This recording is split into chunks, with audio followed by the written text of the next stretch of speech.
मेरुपृष्ठ श्रीचक्र बघतो. मेरुपृष्ठ म्हणजे जे डोंगरासारखा तो वर चढत आलेला आहे, बिल्डिंग सारखं दिसतं बघा. त्या मेरुपृष्ठांमध्ये सध्या आपल्या घरातल्या श्रीचक्रांपैकी 80% लोकांचे श्रीचक्र खंडित आहेत. कसे आता आणले असतील किंवा घरी गेल्यावर बघा, त्या श्रीचक्राच्या वर बोट टेकवून बघा, टोचल्यासारखं वाटत नाही काही यंत्रांवर. का? कारण की एकतर ते श्रीयंत्राचा बिंदू चप्पट झाला किंवा तिरपावून गेलाय. पूजन करता करता असं जर उलट श्रीचक्र पडलं आपल्या हातून तर टोक चक्क होतं, म्हणजे श्रीचक्र खंडित होतं. आणि कुठलीही मूर्ती, शिवलिंग, टाक किंवा यंत्र खंडित स्वरूपात जर पूजन केलं तर विपरीत परिणाम देतात आपल्याला. म्हणून त्यासाठी या टोकाचा कुठलाही उपद्व्यास करत असताना जर हे यंत्र सतत असे खंडित होत असले तर यंत्र तरी किती बदलवायचे हा प्रश्न येतो. म्हणून त्यासाठी सर्वांना सोपं असं एक छोटं श्रीचक्रराज यासाठीच दिलेलं आहे की पुढे असा उपद्व्यास तुमचा कोणाचा होऊ नये. मग आता म्हणाल आमच्या घरी आहे, याचं काय करावं? मग घरी गेल्यानंतर जर इथे आणलं असेल तर पंचोपचार पूजन करून विसर्जन मंत्र म्हणून त्यांच्यावर अक्षता वाहून विसर्जन करा. घरी जर असेल तर घरी गेल्यानंतर व्यवस्थित देवघराच्या बाहेर ते खंडित श्रीचक्र काढा, त्यांना गंध, अक्षता, हळदी, कुंकू, फुलं वाहा, धोती पोळा आणि दही भाताचा नैवेद्य दाखवायचा. आणि सत्यनारायण पोथीच्या शेवटी जो विसर्जनाचा मंत्र दिला आहे, यातू देवगणा सर्वे पूजा मादाय पार्थिवा इष्टकामार्थ सिद्ध्यर्थे पुनरागमनाय च, हा मंत्र म्हणून त्या यंत्रावर अक्षता वाहा. आणि ते यंत्र आपल्या जवळचं एखादी खाडी, नदी किंवा तलाव असेल त्याच्या थोडे मध्ये जाऊन टाका. तुम्ही काठावर टाकलं, पाणी आटलं, कोणी जर काही कामासाठी त्या नदीवर जाईल त्याच्या पायाशी एखादं यंत्र लागलं तो स्वयंभू यंत्र म्हणून त्याच्या घरी पूजेला ठेवेल. म्हणून व्यवस्थितरित्या ते खोलगड भागामध्ये विसर्जन करा, जेणेकरून त्याचं प्रॉपरली विसर्जन होईल. ही गोष्ट लक्षात ठेवा.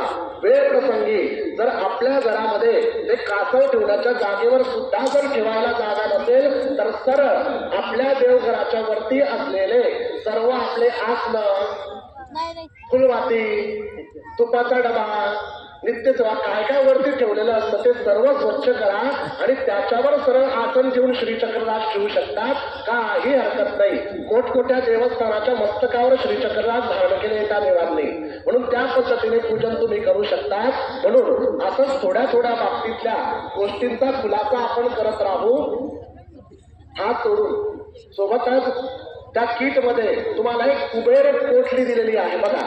कुबेर पोटली म्हणजे काय करायचं आहे आपल्याला, तर आपल्या घराची जी तिजोरी असेल, आपल्या तिजोरीमध्ये ती कुबेर पोटली व्यवस्थित ठेवा.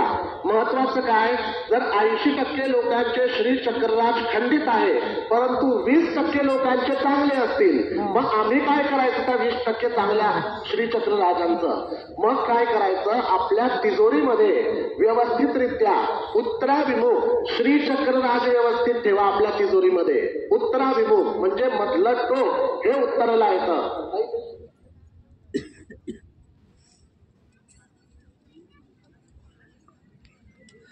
टाकून पाहिजे 5 मिनिटं तुम्हाला टोक दाखवतो कसं बघायचं.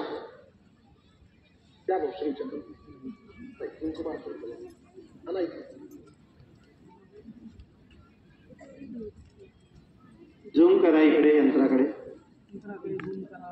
कॅमेरा झूम करा दादा. इथे बघा, असं जे आपलं मेरुपृष्ठ यंत्र असतं याच्यामध्ये हा बिंदू असतो बघा.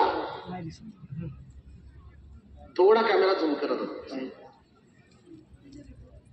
एवढाच लास्ट झूम म्हटले तर साधारणतः त्या बिंदूच्या खाली एक त्रिकोण येतो, त्या त्रिकोणाचं टोक बरोबर उत्तरेला आलं पाहिजे अशा पद्धतीने ठेवायचं. सध्या जे आपल्याकडे आता लेटेस्ट तुम्ही काही महिन्यांपूर्वी घेतलं असेल त्याच्यावर नाव लिहिलेलं आहे असं, तो भाग उत्तरेला येईल अशा पद्धतीने ठेवायचा. महत्वाचं करून काय होतं, आपल्या प्रत्येकाच्या तिजोरीमध्ये लक्ष्मी मातेचं आगमन व्हायला त्रास कशामुळे होतो माहिती आहे? पैसा सोडून सर्व आपल्या तिजोरीत आहे. विविध प्रकारच्या पावत्या असतील, फुलं असतील, नारळ ठेवलेत काही नाही, पैशाला जागा नाही, ते येईल कसा? म्हणून त्यासाठी व्यवस्थित ते श्रीचक्रला उत्तराभिमुख आपल्या तिजोरीमध्ये ठेवा. आणि जर तुमच्याकडे कुबेर यंत्र असेल, या काही किट मध्ये सुद्धा दिलेले आहेत, ते कुबेर यंत्र श्रीचक्राच्या पायाशी व्यवस्थित ठेवा, उत्तराभिमुखच. रोज सकाळी किंवा संध्याकाळी जमलं तर त्या तिजोरीतल्या यंत्रांना हळदी कुंकू फुल वाहा, घरामध्ये व्यवस्थित धूप करायचा आणि या मंत्राचा जप करायचा. आणि कुबेर पोटली जी आहे त्या यंत्राच्या समोर दोन्ही यंत्र नसतील तर फक्त आपल्या तिजोरीमध्ये ठेवायची. ते कुबेराच्या हातातल्या धनाचं प्रतीक असतं, परंतु ती वर्षातून एकदा चेंज करायची असते आपल्याला, दीपावली ते दीपावली. आता ही कुबेर कोटली जर तुम्ही ठेवली तर पुढच्या दीपावलीला ती कुबेर कोटली चेंज करायची असते. अशा पद्धतीने त्याचा वापर करू शकता. दुसरं, कमलगट्ट्याची माला दिलेली आहे. आपण हा जो मंत्र म्हणतो आहे श्री मात्रे नमः, किंवा जो कोणता लक्ष्मी प्राप्तीसाठी तुम्ही मंत्र म्हणत असाल त्याचा जप त्या माळेवर करायचा. आणि जप झाल्यानंतर त्या माळेची घडी करून व्यवस्थित श्रीचक्र राजांवर ठेवायची, की जेणेकरून आपल्याला लक्ष्मी प्राप्तीचे चांगले योग येतात. दुसरं, त्यात काही कवड्यांचे ब्रेसलेट असतील, लॉकेट असतील, ते धारण करण्यासाठी आपण वापरू शकतो. असा साधारणतः त्यामधला उपयोग आपल्याला करता येतो. म्हणून यथाशक्ती यथामती आपल्याला सांगण्याचा प्रयत्न केला. म्हणून हात जोडून आत्ताच्या पूजेत आपलं काही चुकलं असेल तर क्षमा प्रार्थना करूया. बघा, सकाळच्या बॅच पेक्षा तुमची बॅच चांगली परवडली का नाही? सकाळच्या बॅचला इतकी भांडण म्हणजे गर्दी होती की त्यामुळे त्यांना माहितीच सांगता आली नाही, परंतु तुमच्या बॅचला मनसोक्त माहिती सांगता आली आहे. म्हणून म्हणतात